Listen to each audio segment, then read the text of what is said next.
Bueno, y el Senado aprobó el proyecto que habilita el proceso constituyente. Sin embargo, al igual como ocurrió en la Cámara de Diputados, los senadores rechazaron las indicaciones por paridad de género, escaños reservados para representantes de pueblos indígenas y facilidad para la participación de los independientes. Claro, hay parlamentarios que afirman que estas materias no están dentro del acuerdo del pasado 15 de noviembre, un tema que queremos profundizar junto al senador Álvaro Elizalde, presidente del Partido Socialista, que nos acompaña aquí en el estudio. Senador, gracias por estar con nosotros. Buen día. Buen día.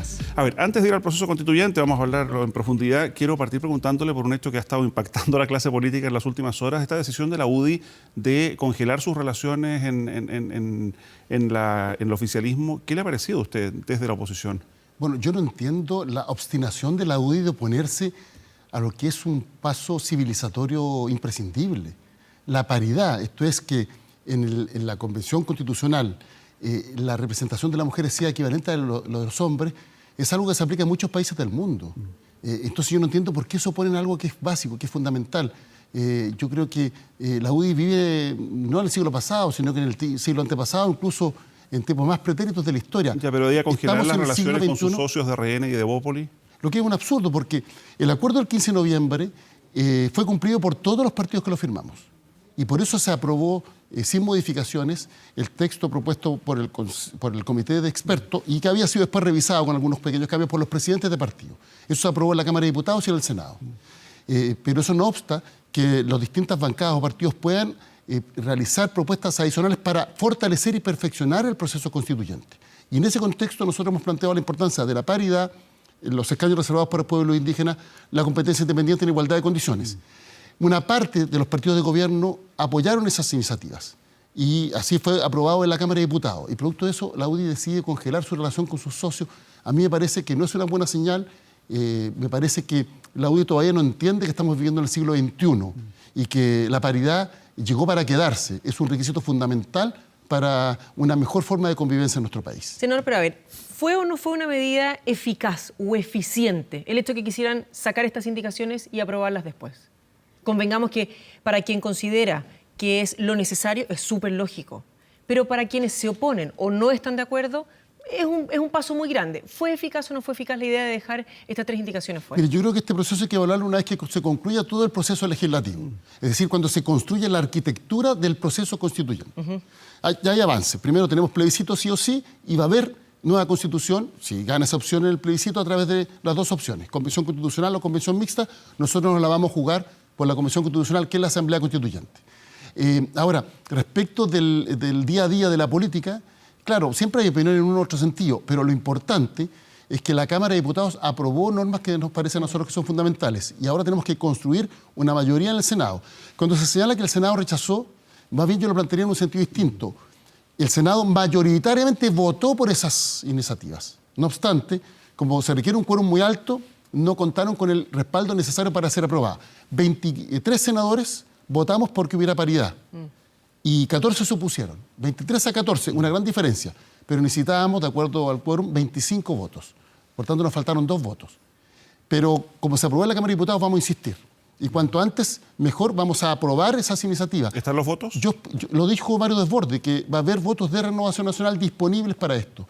Evópoli también votó a favor en la Cámara y por tanto espero yo que el senador de Evópoli, Felipe Cas, vote en el Senado porque así será consecuente con lo que ha venido diciendo durante mucho tiempo. Y por tanto, yo creo que hay condiciones para aprobar esta iniciativa y espero que los sectores de gobiernos que son partidarios de esta iniciativa no terminen secuestrados por la UDI, que ha planteado un veto sistemático, reitero, a iniciativas que son mínimas para avanzar en la construcción de la mejor forma de convivencia. Senador, perdón, pero ¿qué se responde a quienes consideran que la paridad de género, el reservar cuotas para pueblos originarios o incluso dar algún tipo de beneficios independientes altera la voluntad popular?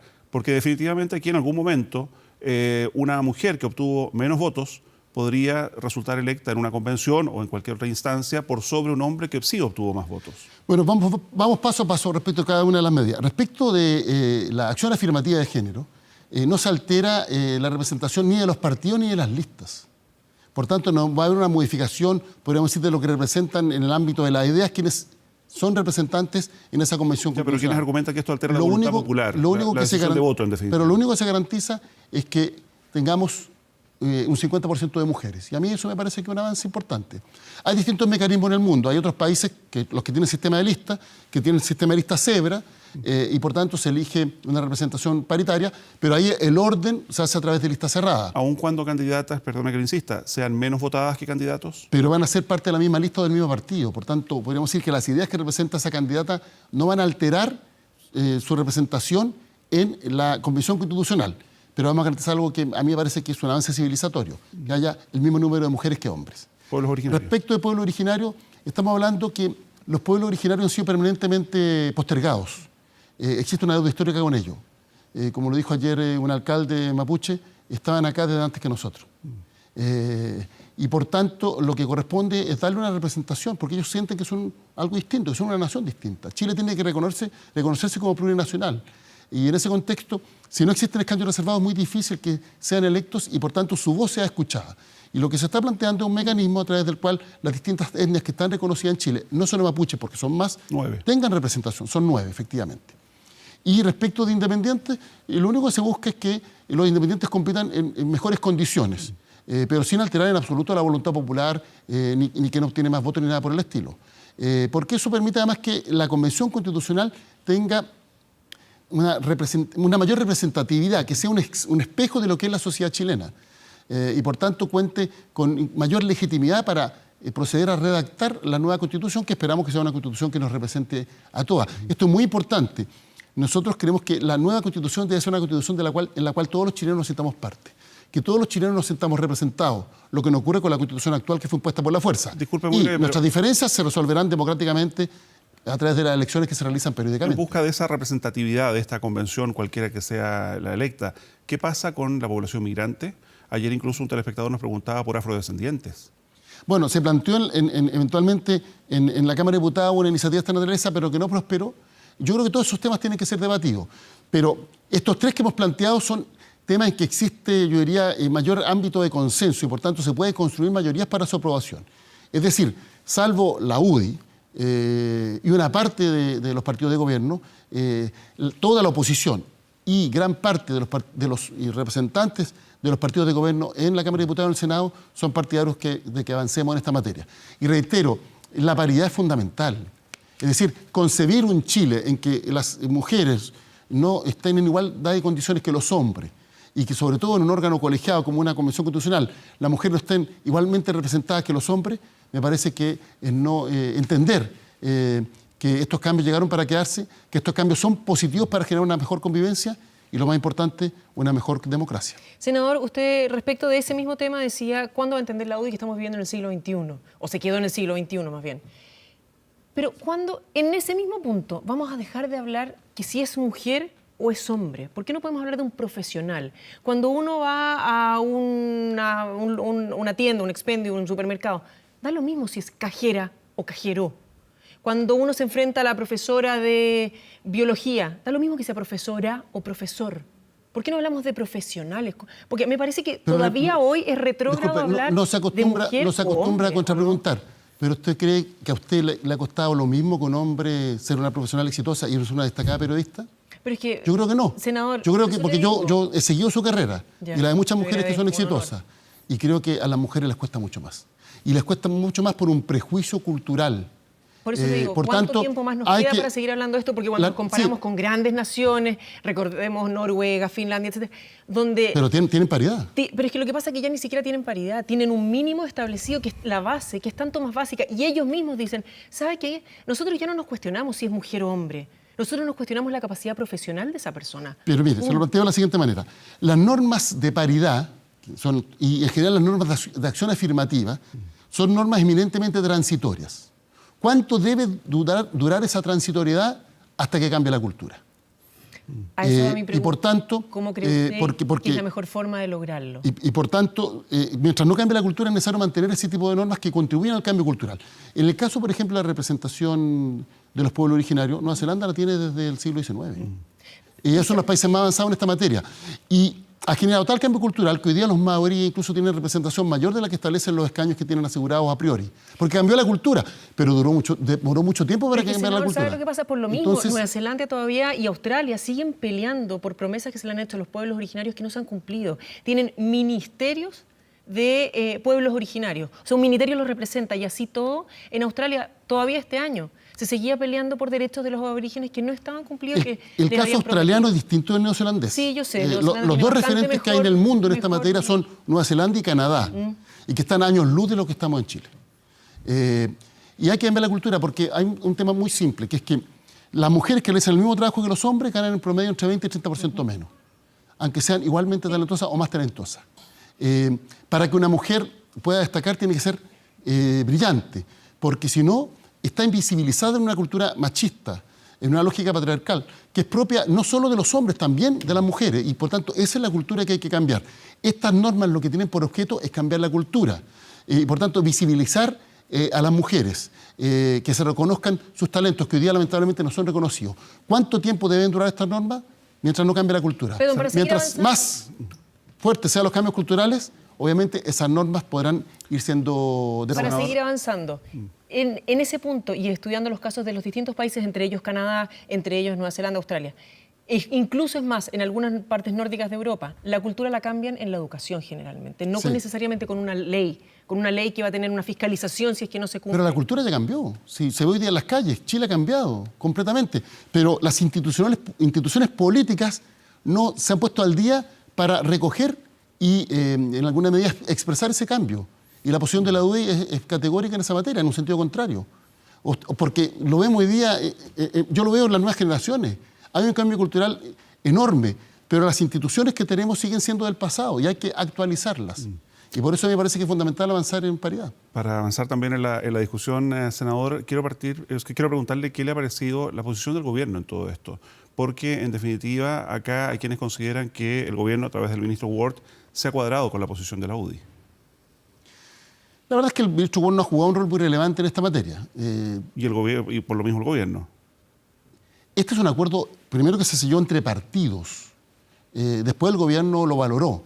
Pero fue un acuerdo que se selló entre partidos políticos, al margen del gobierno. El gobierno no ha sido un obstáculo, eso hay que decirlo claramente. Y al contrario, incluso se ha comprometido con la presentación de algunas urgencias para que estas iniciativas puedan ir siendo tramitadas con celeridad. Pero el acuerdo que se suscribió fue entre partidos políticos. Podríamos decirlo de alguna manera, asumimos la necesidad de que el mundo político diera una respuesta a la demanda ciudadana. Nosotros estamos felices de lo que se ha logrado porque venimos hace 40 años planteando que Chile necesita una nueva constitución. Nosotros, los socialistas, bueno, yo tenía 10 años, pero votamos que no, en un contexto completamente distinto, el plebiscito del 80 que no tuvo ninguna garantía. Y lo que hemos dicho, esta constitución es la constitución de un sector político. No se trata de reemplazar la constitución de un sector político por la constitución de otro sector político. Aquí se trata de tener una constitución que nos represente. El punto es que el gobierno debiera tener un rol más activo, digamos, sobre todo en instancias como esta. Yo espero que el gobierno no sea un obstáculo. Y espero que la UDI no termine secuestrando a la coalición de gobierno, es decir, a Renovación Nacional y a Evópolis, ni al gobierno. Y por tanto, impidiendo que el gobierno juegue un rol que me parece que es fundamental, al menos no oponerse a cambios que son imprescindibles. Y en el análisis político, dos cosas. Primero, ¿qué le parece que desde el Partido Comunista y el Partido Humanista hayan votado de la misma manera que Ignacio Urrutia, por ejemplo, en la Cámara? Yo creo que ellos no han entendido la oportunidad que se generó producto del acuerdo del 15 de noviembre. Creo que al final operaron más los prejuicios. Y ese acuerdo es un acuerdo fundamental. Ese acuerdo corrió al cerco de lo posible. Levantó el veto que tenía la propia UDI para que en Chile tuviéramos una nueva constitución y ha permitido, por ejemplo, ahora que en la Cámara de Diputados se hayan aprobado estas normas que a nosotros nos parecen que son fundamentales. Y lo otro, ayer en el Senado, yo sé que hay que preguntarle a él, digamos, pero usted fue su jefe de campaña cuando Alejandro Guillé fue candidato a presidente. En la segunda vuelta. Y él efectivamente votó ayer en contra. Fue uno de los 3 votos en contra. Bueno, ambos somos senadores, yo voté a favor y lo dije, voto con orgullo a favor. Chile merece una nueva constitución. ¿Y qué le parece lo hecho por Guillé? Mire, esto es muy simple. Usemos el cimiento de una casa de 2 pisos. Aquí hay quienes no quieren construir el segundo piso porque no está asegurado, no quieren construir el primer piso, repito, todavía no. Hay quienes no quieren construir el primer piso porque el segundo piso no está asegurado. Pero yo lo planteo al revés. Sin construir el primer piso no se puede construir el segundo piso. Entonces, ¿eso pasa si con no Guillé? asegurábamos con esta reforma que se iniciara el proceso constituyente y que Chile pudiera votar en un plebiscito si quiere una nueva constitución, todas las otras normas respecto de cómo se realiza ese proceso constituyente no habrían podido siquiera ser discutidas. Senador, lo llevo a la calle. Ayer, justamente ayer, en el cementerio, una señora me plantea y me dice, ¿sabe qué? Yo no puedo creer lo que está viviendo nuestro país.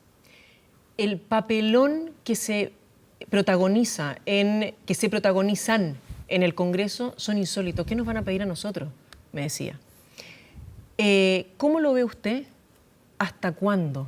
¿Hasta cuándo tenemos discusiones en el Congreso que avergüenzan a la población, que no ayuda a que se vuelva a tener confianza en las instituciones y mal que mal hace que sea un circo? Bueno, le quiero decir que a mí en lo personal no me gusta cuando se generan estas imágenes, sobre todo en la discusión en la Cámara de Diputados, que son muy histriónicas, pero que no van al contenido de fondo. Y yo creo que algunos parlamentarios están preocupados de ganar un par de minutos en televisión que de resolver problemas de fondo. Pero también quiero señalar que el día de ayer yo me sentí orgulloso de lo que hizo la Cámara de Diputados. En el Senado tenemos una lógica distinta, por tanto, quizás un poquito más gris, por decirlo de alguna manera, más formal. Pero yo creo que ayer lo que hicieron los diputados fue una señal potente, que se podía avanzar y que se debe avanzar en algo tan fundamental como la paridad. Y lamento que algunos estén preocupados de ver cómo realizan algún tipo de acción para figurar o para aparecer en los medios de comunicación. Pero rescato que la gran mayoría de los diputados han actuado con un sentido de responsabilidad. Lo que pasa es que también los medios destacan este tipo de cosas, pero no destacan el tema de fondo. A veces hay discusiones de gran nivel, tanto en la Cámara como en el Senado. Sí, por supuesto yo que veo sí. en los canales de televisión no aparece ninguna cosa, en ningún canal. Es lógico, porque es mucho más noticioso, lo que tiene más color, lo incluimos cuando siempre se en expresa el nuestros informes conflicto, también. etcétera.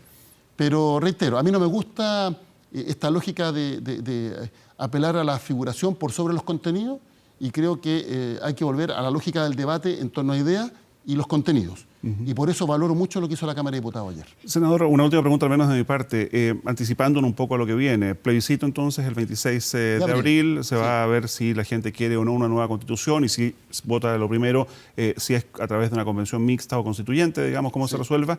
La pregunta que comienza ya a plantearse es qué pasa en el plebiscito ratificatorio si esa eventual nueva constitución se rechaza. ¿Se vuelve a la constitución del 80? Bueno, lo que señalaba el acuerdo es que la constitución actual será orgánicamente derogada con la entrada en vigencia de la nueva constitución.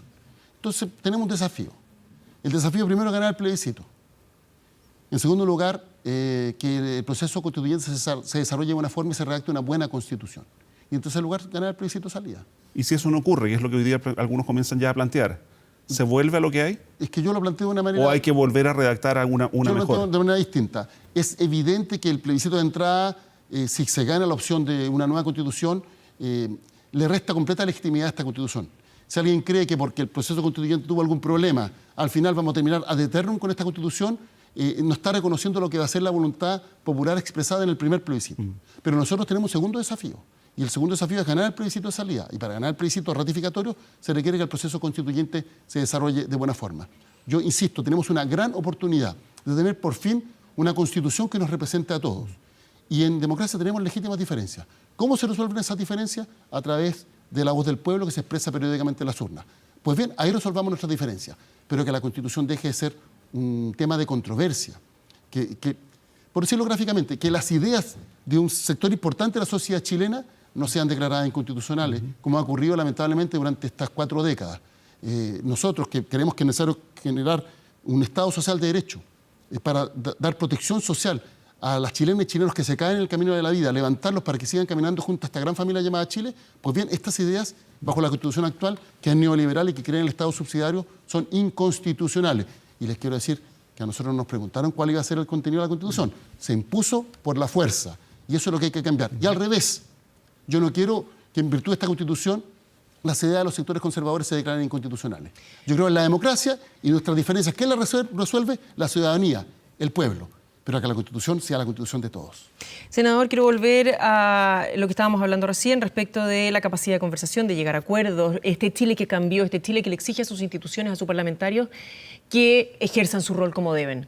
En una entrevista hoy de Juan Santana, diputado de su partido y además presidente de la Juventud Socialista, dice que considera que la sinergia que existe entre la mesa, los diputados y el Senado del partido no es la suficiente, que debería haber más. Usted como presidente del partido, ¿qué opina al respecto? Yo creo que en general nosotros hemos tenido una buena coordinación con nuestras bancadas y si uno ve la votación tanto de nuestros diputados como de nuestros senadores ha sido coherente, coincidente. Y además hemos puesto los puntos que nos parecen relevantes en el debate parlamentario, tanto en la Cámara como en el Senado. ¿Considera Ahora, que siempre se puede mejorar la coordinación, siempre se puede trabajar mejor, pero por lo menos lo que hemos hablado con los jefes de bancada, tanto del Senado como de la Cámara, es que de todos los partidos de la política chilena somos de los que aparecen más ordenados, pero no porque el orden sea impuesto, sino que porque compartimos convicciones y puntos de vista, y porque entendemos que hay una gran oportunidad, a propósito de lo que los chilenos han expresado en las calles, para cambiar este país, para enfrentar la desigualdad, para enfrentar los abusos. Y tenemos que, trabajar en esa perspectiva. En materia solamente política, ¿considera que esta posibilidad de congelar su asociación con Chile Vamos de la UDI le genera una posibilidad al Partido Socialista de ver que la coalición de gobierno oficialista en este minuto podría tener alguna separación? ¿Sabe lo que yo siento? Siento que algunos líderes de la derecha le están hablando a la derecha de hace 40 años. Y no le están hablando a las nuevas generaciones que son de derecha, pero que piensan distinto. Creo que... ¿Y ahí cómo se ve una oportunidad entonces para la oposición? Hay una oportunidad para el país. Esto no tiene que ver con si gana la oposición o gana el gobierno. Esto es mucho más profundo. Aquí se produjo un divorcio entre ciudadanía y sistema político, porque el sistema político no ha dado respuesta adecuada a las demandas de la ciudadanía.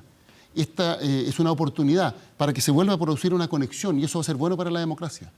Y cada uno tendrá que defender sus ideas y será la gente la que decida. Pero creo que esta es una oportunidad para Chile. Y así lo han entendido sectores importantes del oficialismo. No todos, lamentablemente. Entonces, por eso reitero, espero que la UDI no termine secuestrando a aquellos que desde el gobierno, desde los partidos de gobierno, consideran que estos pasos son imprescindibles para avanzar a tener una mejor democracia.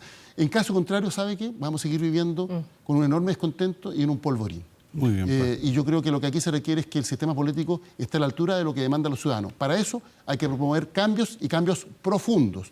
No bastan los maquillajes. Senador Elizalde, muchas gracias por haber venido a conversar con nosotros. Muchas gracias a ustedes. Tengo un muy buen día. Nosotros